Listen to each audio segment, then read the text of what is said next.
Hello everybody and welcome to another session of Bigfoot Tales, and today we're going to step a little bit beyond the normal Bigfoot tale, and we're going to talk about a little bit about the legendary panthers of Maine. Um, Recently, over the last few years, there have been many sightings of one of these creatures. The state still refuses to officially admit that there is more than likely a breeding population here in the state. I believe there is. I'm not sure where they would be. I've heard a lot of different stories of encounters up in the region of Maine from above Bangor towards down east. But this particular story is an old one. It's over 100 years old. It comes from the Lewiston Saturday Journal of January 26, 1895. And it's entitled The Lame Panther. The subtitle is A Wild Animal with Strange History.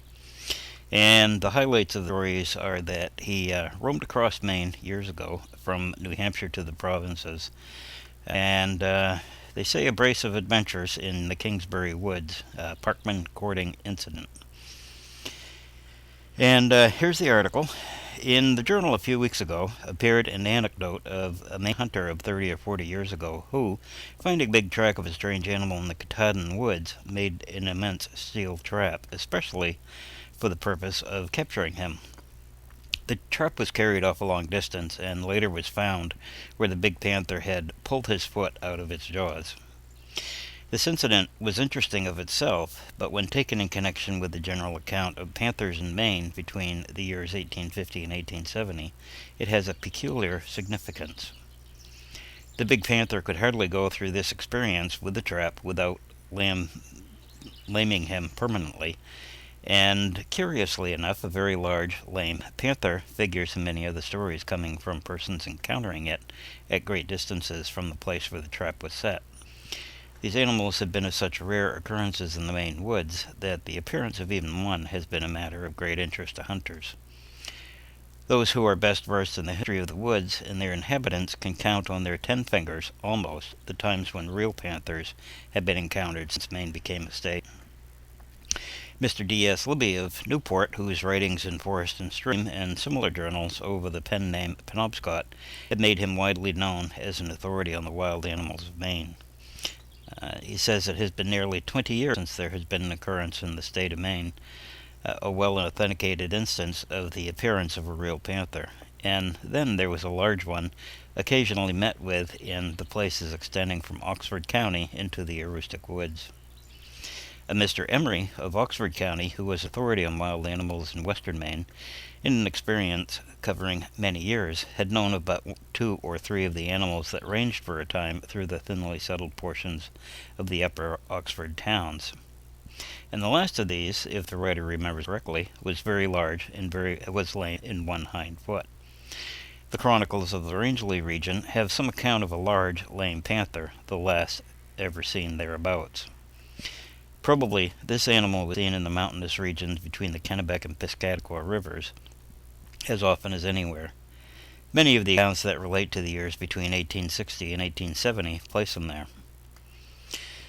Sometime about 1870, a couple of Dexter young men went in the wintertime to Foss Pond in Kingsbury, intending to camp there for a week's fishing.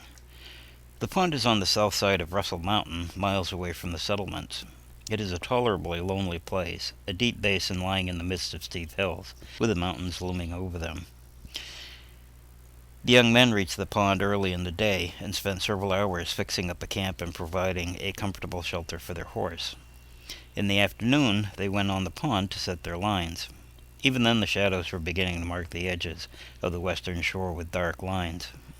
While thus engaged, they saw an animal out of the woods near the northern end of the pond. It makes its way with long, cat-like strides across the ice and into the forest on the opposite side.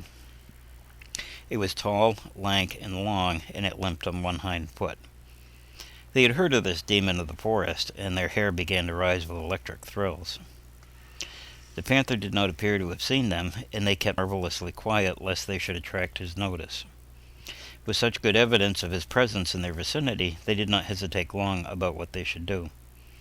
As soon as he was safely out of their sight, they pulled up the few lines they had set, and hastily pitching their cooking utensils and bedding into the pung, started the old mare homeward as fast as she could go. This was probably as good an opportunity for actually seeing the lame panther as anyone had had. In most of the instances where his presence was known, either his tracks alone told the story, or else the glimpses of him were momentary. The two fishermen watched him as he traveled a full eighth of a mile before he passed out of their view. At about the time of the fishing incident, possibly in the fall of the same year, a Parkman boy, who had had some success at trapping and hunting, started into the same Kingsbury Woods for a season's work after partridge, mink, and the like. He set a long line of traps extending from the Abbott line westerly across Kingsbury, south of Russell Mountain, and into the township beyond. He had excellent success for about 6 weeks and enjoyed himself hugely, although the woods were a trifle lonesome. He had no company but a small dog. One day he was following his trap south of the mountain, and towards night found himself wandering out of his usual course. There was some snow on the ground, and in it he discovered a peculiar track. It was very large and broad at the front, and the distance between the steps indicated a very large animal. Further, one of the tracks, evidently of a hind foot, was misshaped as if that foot had been injured. The young man had heard many weird tales told by the farmers and woodsmen who were his neighbors about the big, lame Injun devil, sometimes seen and sometimes heard in the great woods.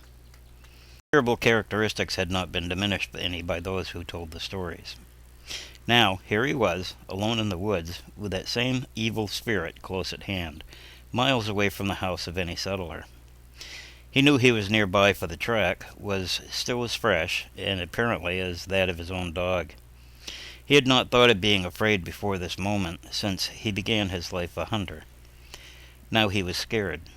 Instinctively he examined his gun, loaded only with a partridge charge, and looked apprehensively into the gloomy treetops over his head, where, for he knew, the devil might be couching, ready for a spring. The tracks came from the direction of the mountain, and led in the direction that he had been going. A right-about face was instantly determined on, for he had no liking for a near acquaintance. To add to his perplexity, night was falling, and he had lost his way. Given daylight and time enough, he knew he could find his way back to camp, but just now, under the circumstances, there was not much time to search for landmarks. So he started. His main thought was to take the direction the panther had not taken. He made good time, and soon had gone some distance. Knowing he must spend the night there somewhere, he decided, when he found a tall, dry stub, the remains of an enormous pine of primeval days, to tarry there. He kindled a fire and began gathering kindlings and downwood to keep it replenished through the night. Before he had completed this task, a sound of crackling limbs and a peculiar, plaintive growl from a spot very near him sent him back in a hurry to the side of his fire. From that time till about daylight the next morning, the lad was not at any time left long in doubt of the presence of the panther close at hand. The animal appeared to move from one place to another incessantly, as if watching a chance to catch him away from the fire. Its cries were sometimes low and whining, and at other times loud, shrill, and angry, thrilling the very marrow of the listener's bones. The boy paid strict attention to keeping his fire good, knowing he was in no danger while near that. The old stub served an excellent purpose, as on it the flames ran up through the tops of the surrounding trees, and gave the animal no chance of a shelter there. In the morning the cries of the panther became fainter and fainter, and at least ceased. The stub was burned through at the butt, where the fresh fuel had added fierceness to the flames, and it fell down with a great crash into the snow, just as daylight became an assured thing. The next afternoon found the boy hunter and all his belongings in his Parkman home. He was surfeited with woods adventure, and had no desire to spend another night with an Indian devil, Kingsbury Woods. Another Parkman story concerning this same animal seems to be well authenticated. It concerns a boy who lived in the western part of the town, in the edge of the great woods. He went courting one night in the 60s, and late in the evening started to return home. A short distance from the house of his enamorada, the road went into the woods, and there was no opening until his father's house was reached, a distance of 3/4 of a mile. The young man was subject to the spells of bleeding at the nose. He had not gone very far into the woods before he had had an attack of this kind. Coming to a place where an old sled had been thrown aside and abandoned by some teamster beside the road, he sat down on it to wait until the spell of bleeding was over. Only a few minutes had elapsed, when from the woods on the opposite side of the road came an unearthly scream from a wild animal, and at the same instant there was a great lunge of some big object through the tops of the bushes. It alighted on the bank of the roadway just opposite to him, and crouched as if to spring upon him. He had evidently smelled the blood. The young man was unarmed, and there was not even a stick at hand that he could lay hold of.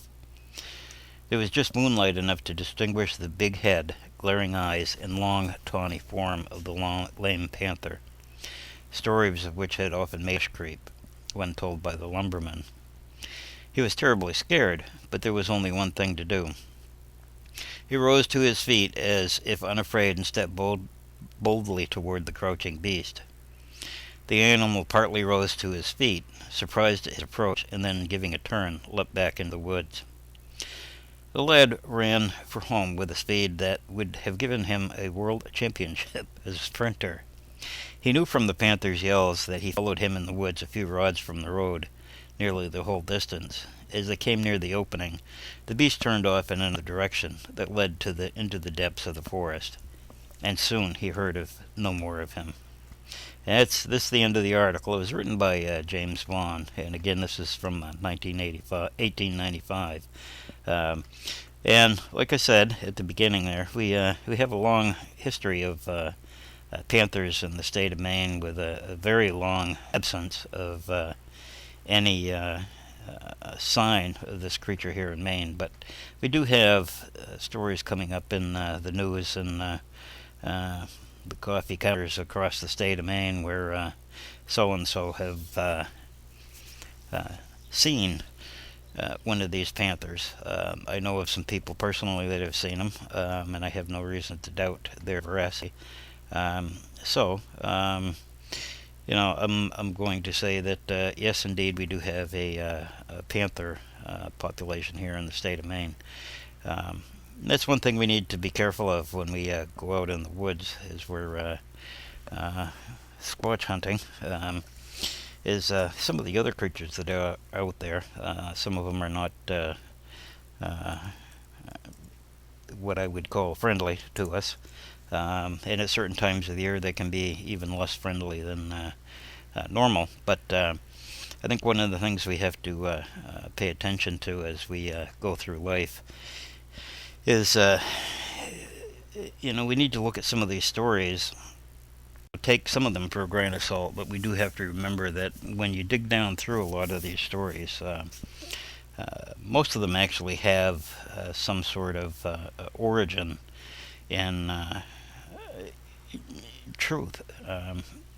Panther stories start with the sighting of a panther, but same as Bigfoot stories. They all start with the sight of a Bigfoot. But the problem is we have to determine whether or not it was a Bigfoot that was actually seen. But I'm starting to digress again. I don't really want to do that. I want to keep this as short as possible for my YouTube audience out there. And hope you enjoyed that particular article. Again, it's from 1895. It's a story of a lame panther, one of the bits of folklore from Maine's past. And don't forget to comment, rate, and subscribe. And hope you come back for more Bigfoot tales. And for those of you that haven't been following, I've been posting a combination of Sasquatch hunting videos and also tales from newspapers past of well over 100 years for some of them of Bigfoot and associated subjects. And again, hope you enjoyed it, and I'll see you next time.